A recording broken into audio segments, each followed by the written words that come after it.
Hey everyone, welcome back to Schroth DC. I have Tiffany here. She's come from Michigan, although she was local here at one point.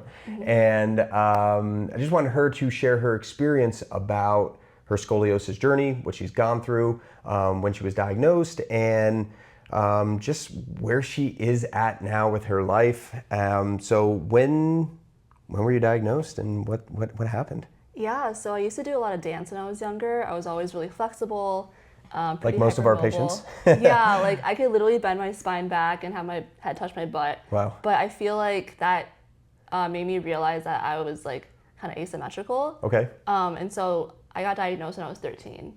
Oh wow. Okay. Yeah. And then what happened after that? Was there bracing involved? Was there like, hey, we need surgery? Was there exercises? What was? Yeah, so when I got diagnosed, it was like a 36-degree curve in my lumbar region. And so it was enough where I had to wear like a Providence brace when I slept. So I wore that for maybe 3 years. Was that helpful? It was helpful. Okay. Yeah. What made you decide to wear that? Because not everybody wants to wear a brace. Well, I didn't want to do surgery. Okay. I think spinal fusion is definitely like a So that was a big motivating thing. factor for you, is Right. you as an individual were like, yeah, I don't think I want that. And I imagine your family was also very supportive Exactly. too. Yeah. Cool. And then, so fast forward, what brought you to Schroth? And like, how did you find that? How did you find us? Yeah. So after my brace, I was around like 16. Okay, But so you had a then- significant improvement. Oh no, like 16 like years old. Oh, 16 years. Yeah, Oh, I okay, wore the brace gotcha. until I Sorry. was 16. Sorry. But yeah, no, but like my spine, like I never did any exercise in between. Okay. Because I was told that like, you know, you shouldn't bend your back, you shouldn't do hyperextension, Yeah. or do anything like crazy with like lifting or Okay. do any dance. So I was like pretty much not Shut moving down. around. Jeez, Yeah, okay. yeah. So then I realized that my curve was getting worse, and then I started working. I started going to college. I would sit down a lot, and I realized that I had a lot of pain. And I feel like I felt pain maybe like 50% of my day. Wow. Which is kind of bad. Yeah. And then so I got an X-ray when I was 24, and I realized that my curve slowly kind of started progressing a bit more. Okay.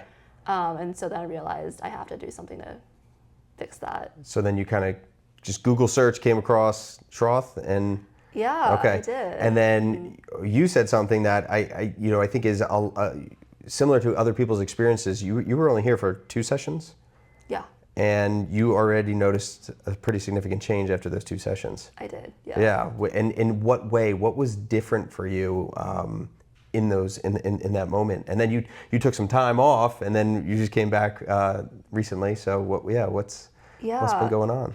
Well, I realized that after those 2 sessions, I was just like sitting into my curve, and I think that by being more aware of how I was presenting my body, I slowly started like lifting and shifting. Okay.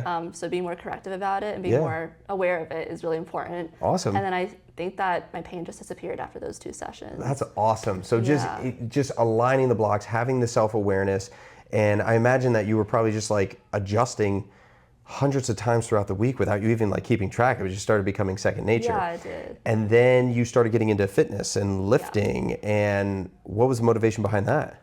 Yeah, so my sister, and both my mom and my sister both have like osteopenia. My sister is 11 years older than me. Okay. And then she also went through pregnancy, which kind of like, it was hard on her body. Okay. And so we both got DEXA scans, and we realized that we were both on the lower percentile. Gotcha. Like very, very low percentile. Which is something that we also see here with a lot of our patients is this osteoporosis as early as age 40, and sometimes in some cases like even osteopenia coming on earlier. So Right, especially as Asian women. Yeah. Like, it's genetic for sure. Yeah. So I realized I really wanted to get my bone density up, and then I also realized that I had no muscle tone, and I really want to get stronger. Yeah. I did a lot of like cardio, but it just wasn't like, it wasn't improving like my aesthetics, and I also felt like I was just weak all the time and tired all the time. So weightlifting was really helpful to establish a routine and just to get like my self-confidence up, to show up for myself every day. That's awesome. Yeah. But you got scoliosis. How are you lifting?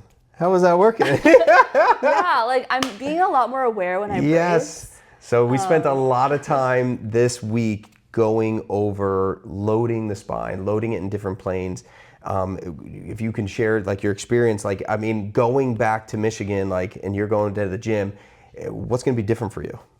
Yeah, well, first of all, I'm going to incorporate wood choppers. Yeah, More yeah. isolated, intentional, unilateral back exercises, Yeah. and like focus on like what feels different with each arm. I feel like for lower body exercises, I'm going to focus a lot on the pelvis and how I'm like loading the weight Cool. on me. Yeah. But yeah, just like being more careful, warming up with more like Schroth method, and then doing working sets after is going to help me realize like Do you how I'm feel aligning my more body. confident going to the gym now? I do. Do you feel more Yeah, confident lifting and loading? I do. Yeah. Awesome. And that's part of the goal here is just to be able to get you that confidence and know that you can do this, and integrate your Schroth corrections there. I think is just an amazing lifestyle change for you to have.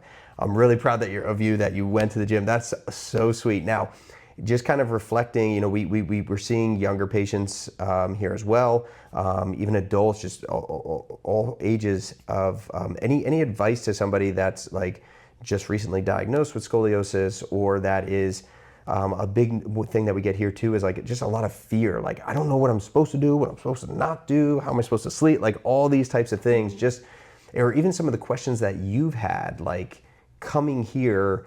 What have you found of like value, or I guess just clarity? That might even just be it. It's just finding Yeah. I think that when I first got diagnosed, my doctor at the time like advised against exercise actually, and I brought up the Schroth method like to him, and I think that it was more dismissed with him back then. Yep. But I realized that muscle is so important, training is so important. Actually, like not waiting for scoliosis to happen to you is so important. You have to manage it and like be active in the whole journey with scoliosis. Yeah. Like you actually have you have ways to like live with it instead of like letting it happen to you. Yeah. And I think you just hit the nail on the head, because that's something that I've seen a lot of is we get a lot of wait and watch, wait and see. Like, hey, you just got this diagnosis. Let's see what six months or a year. And a lot of the parents get antsy and they're like, well, I just don't want to wait. Or even some of our adults. And even if you sought out like one specialist, a PT, somebody that sees scoliosis on a daily basis, and just got one session just to get a little bit more information, or that encouragement to be like, hey, you can exercise, this is what you can do to kind of manage in the meantime.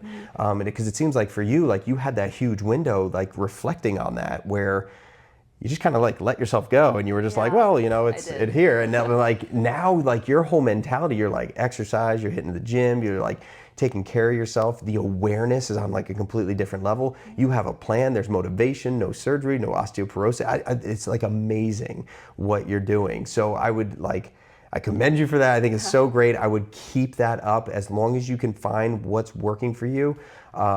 Really proud of all the work that you've put in. Thank you so much. Thank you so much for doing this. Yeah. If you guys have any questions out there, feel free to reach out, give us a call, shoot us an email, and stay strong, stay healthy. Until next time. Thank you. Yeah.